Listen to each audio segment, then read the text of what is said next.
इस वक्त आप आराम से बैठकर इस वीडियो को देख रहे हैं, मगर मैं आपको कहूँ, आज जिस जगह पर आप अभी बैठे हो वो जमीन आज से करोड़ों साल पहले 8,500 डिग्री के तापमान से उबल रही थी, या जिस जगह पर आप बैठे हैं वो जगह लाखों सालों तक बर्फ से ढकी हुई थी। ये दोनों बातें सच हैं। इस 15 मिनट की वीडियो के अंदर आप पृथ्वी के 450 करोड़ साल के सफर को देखने वाले हैं।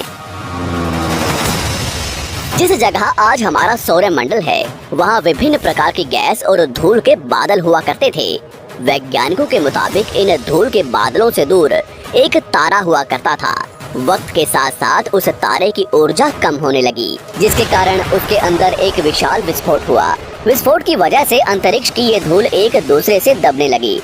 इस दौरान बादलों में स्थित धूल के कण दबाव और गर्मी के कारण बड़े उल्कापिंड और पत्थरों में परिवर्तित हो चुके थे, और इसी दबाव की वजह से इन बादलों में स्थित रेडियो एक्टिव पदार्थ ने ग्रेविटी का निर्माण किया। इस ग्रेविटी के कारण बीच में हाइड्रोजन और हीलियम इकट्ठा होने लगे। बीच के इस भयंकर दबाव के कारण एक विशाल विस्फोट हुआ, और इसी विस्फोट के कारण हमारे सूरज का जन्म हुआ।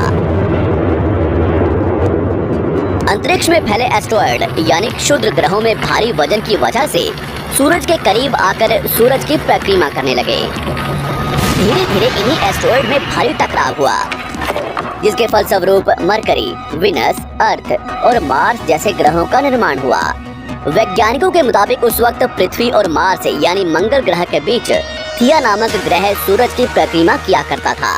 पृथ्वी पर ग्रेविटी होने की वजह से सूरज की परिक्रमा करने वाले एस्टेरॉयड अब पृथ्वी की परिक्रमा करने लगे, और धीरे धीरे करोड़ों सालों तक ये पृथ्वी पर गिरते रहे।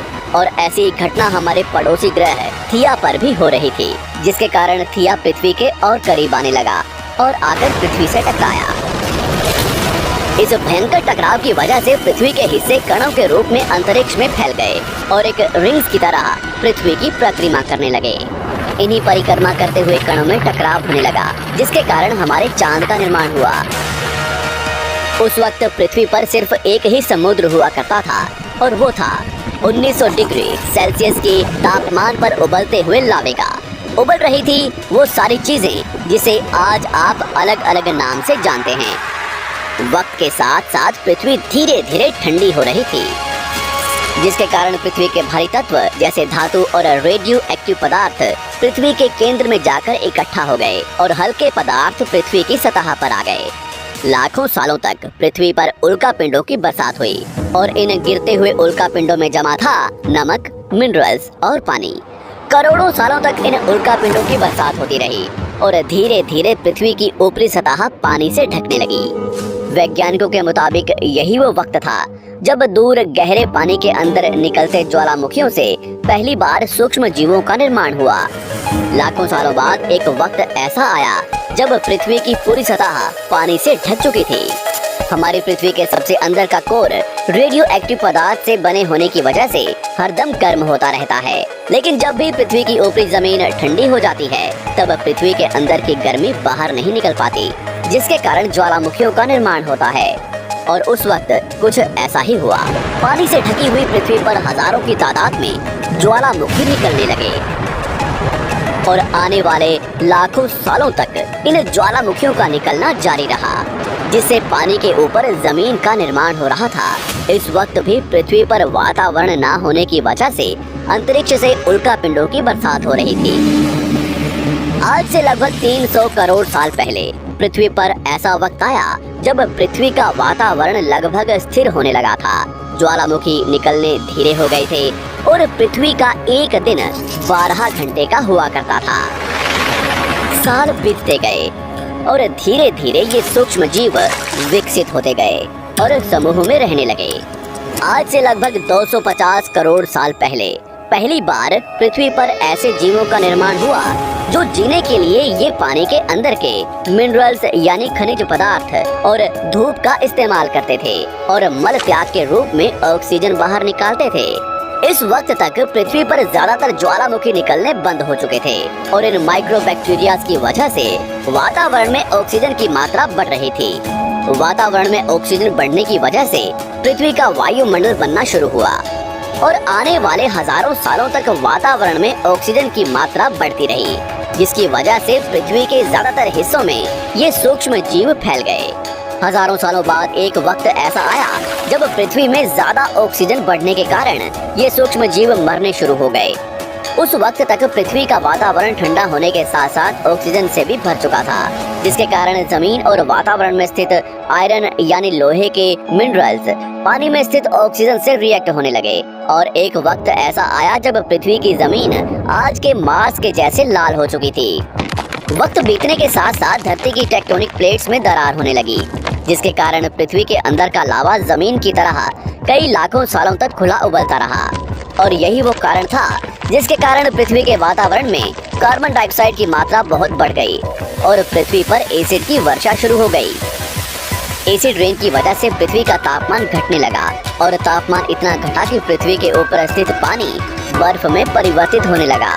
पृथ्वी पर पहली बार भयंकर आइस एज आया। इस वक्त पूरी पृथ्वी सफेद बर्फ से ढक चुकी थी।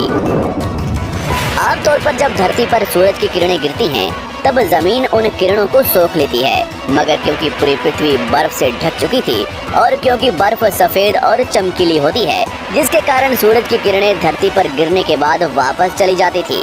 इसी कारण से पृथ्वी कई लाखों सालों तक बर्फ से ढकी रही, मगर फिर से पृथ्वी के अंदर स्थित गर्मी ज्वालामुखी के रूप में निकलना शुरू हो गई और इन ज्वालामुखियों से निकलने वाली गर्मी ने बर्फ को पिघलाना शुरू कर दिया। इसी बीच पृथ्वी की गहराई में बचे कुछ सूक्ष्म जीव धीरे धीरे बदल रहे थे और अब वो ऑक्सीजन को अपने शरीर को बड़ा और जटिल बनाने के लिए इस्तेमाल करने लगे थे। इस बीच पानी में अलग से भी छोटे समुद्री पौधे निकलने शुरू हो चुके थे। बाहर जैसे जैसे ज्वालामुखी निकल रहे थे, वैसे वैसे वातावरण कार्बन डाइऑक्साइड की वजह से गर्म हो रहा था।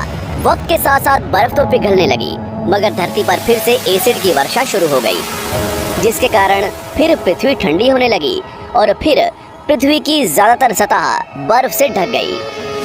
ऐसा बार बार कई हजारों सालों तक होता रहा और इसी कारण से अब समुद्री जीव धीरे धीरे वातावरण के हिसाब से विकसित हो रहे थे। इस बीच कई सारे जीव और समुद्री जंगल विलुप्त हो गए, मगर जो बच गए वो धीरे धीरे पृथ्वी के बदलते तापमान के हिसाब से ढलते गए और अब हजारों सालों बाद समुद्री पेड़ बर्फ की वजह से पूरी तरह से मरते या सूखते नहीं थे। अब सूक्ष्म जीव समुद्री जीव बन चुके थे। जब फिर से ज्वालामुखियों ने पृथ्वी की बर्फ को पिघलाना शुरू किया, तब ये समुद्री पेड़ जल्दी विकसित होकर फैल गए। धीरे धीरे वातावरण में ऑक्सीजन की मात्रा बढ़ने लगी और पृथ्वी पर होने वाली एसिड की वर्षा कम होने लगी। वातावरण में ऑक्सीजन आने की वजह से पृथ्वी की ओजोन लेयर्स मोटी होने लगी और आज से लगभग 47 करोड़ साल पहले पृथ्वी की ऊपरी सतह पर पहली बार मोसोस नामक प्लांट उगना शुरू हुआ। वक्त के साथ साथ जमीन पर अलग अलग प्रकार के पौधे और पेड़ उगना शुरू हुए। एक वक्त ऐसा आया जब जमीन के पेड़ों की लंबाई लगभग 80 से 100 फीट जितनी या आज के 5 से 6 मंजिला बिल्डिंग जितनी ऊंची हो चुकी थी। ये वो वक्त था जब समुद्री जानवर समुद्र से बाहर निकल रहे थे और जमीनी जानवरों में परिवर्तित हो रहे थे। धरती की ज्यादातर जमीन एक जगह इकट्ठी हो चुकी थी, जिसे आज हम पैंजिया महाद्वीप के नाम से जानते हैं। पृथ्वी का वातावरण और तापमान लगभग स्थिर हो चुका था और अब करीब 21 से 23 घंटे का दिन हुआ करता था। अब समुद्री जीव पानी से बाहर रहने लगे थे और वातावरण के हिसाब से उनके शरीर का रंग रूप बदल रहा था। धीरे धीरे ये जमीनी जानवर डायनासोर्स में परिवर्तित हो गए। जिन डायनासोर्स ने पेड़ पौधे खाने शुरू कर दिए, उनका शरीर लंबा और विशाल रूप से विकसित होने लगा। कुछ डायनासोर्स शिकार किया करते थे, जिसके कारण वे छोटे और तेज होते चले गए।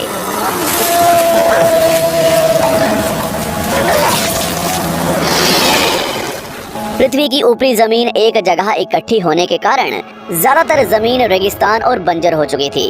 ज्यादातर जंगल समुद्र के करीब हुआ करते थे, जिसमें डायनासोर्स रहा करते थे।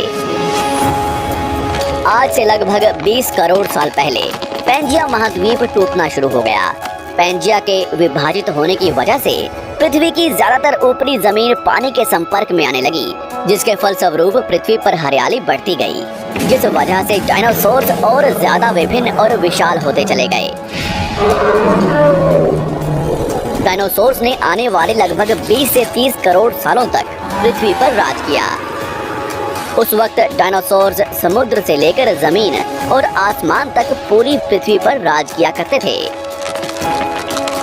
इस दौरान अफ्रीका से टूटा भारत सीधे आकर आज के तिब्बत से टकराया और इस टकराव की वजह से हिमालय का निर्माण हुआ।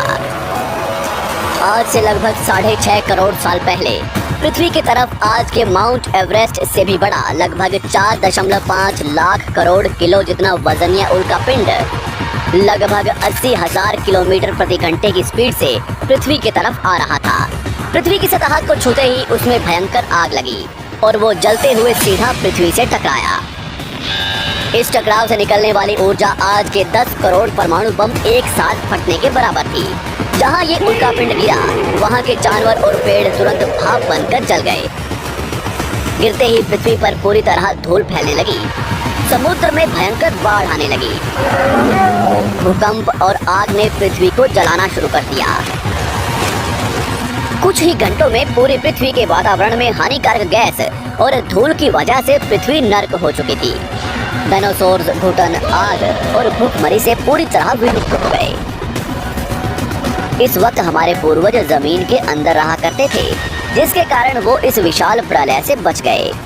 पृथ्वी का वातावरण पूरी तरह से काला और अंधेरा हो चुका था, जिससे धूप भी जमीन तक नहीं पहुंच पा रही थी। पृथ्वी के पेड़ और ज्यादातर जानवर विलुप्त हो गए। वातावरण में धूल और हानिकारक गैस के कारण पृथ्वी पर फिर से एसिड की वर्षा शुरू हो गई और फिर पृथ्वी ठंडी होकर बर्फ से ढक गई। लेकिन इस बार पृथ्वी की बर्फ लाखों सालों तक नहीं जमी रही और 80 से 90 हजार साल बाद ये बर्फ पिघलनी शुरू हो गई। जैसे ही धरती पर वातावरण फिर से पहले जैसा होने लगा, वैसे ही ये छोटे जीव जमीन से बाहर आना शुरू हो गए। उस वक्त पृथ्वी की बर्फ पिघलनी शुरू ही हुई थी, जिसके कारण अफ्रीका में घने ठंडे जंगल हुआ करते थे और इसी बीच ये जमीनी जीव बंदरों में परिवर्तित हुए। मगर जैसे जैसे पृथ्वी गर्म होने लगी, वैसे वैसे अफ्रीका के ये जंगल सूखने लगे। जंगल की चीजें खाने वाले बंदरों को खाने की कमी होने लगी। खाने की तलाश में इन बंदरों ने अपने पैरों पर चलना शुरू कर दिया, जिससे उन्हें दूसरे जानवरों के शिकार करने में मदद मिलती थी। धीरे धीरे बंदर एप्स यानी वानर में परिवर्तित हुए। खाने की तलाश में ये एप्स पृथ्वी के दूसरे हिस्सों में फैलने लगे और धीरे धीरे उनके शरीर का रंग रूप वहाँ के मौसम के हिसाब से बदलता गया। वक्त के साथ साथ हम आदिवासी बने। हमने हथियारों से लेकर आग का आविष्कार किया। हम धीरे धीरे इंसान के रूप में विकसित हुए। हमने धर्म से लेकर परिवार, भाषा और संस्कृति का निर्माण किया और वक्त के साथ साथ हम विकसित होते चले गए और आज हम इस पृथ्वी की सबसे विकसित प्रजाति बन चुके हैं। पृथ्वी को आज के जैसे बनने में लगभग 450 करोड़ साल का वक्त लगा है और हमें एक छोटे जमीन में रहने वाले जानवर से इंसान बनने में कई लाखों सालों का।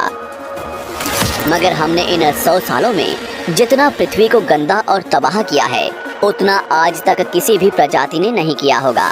हम फिर से धरती को गर्म कर रहे हैं और कार्बन डाइऑक्साइड की मात्रा बढ़ा रहे हैं। वैज्ञानिकों का मानना है कि पृथ्वी पर फिर से विशाल परिवर्तन होने वाला है। भविष्य में पृथ्वी कैसी होगी, जानेंगे हमारी अगली वीडियो में।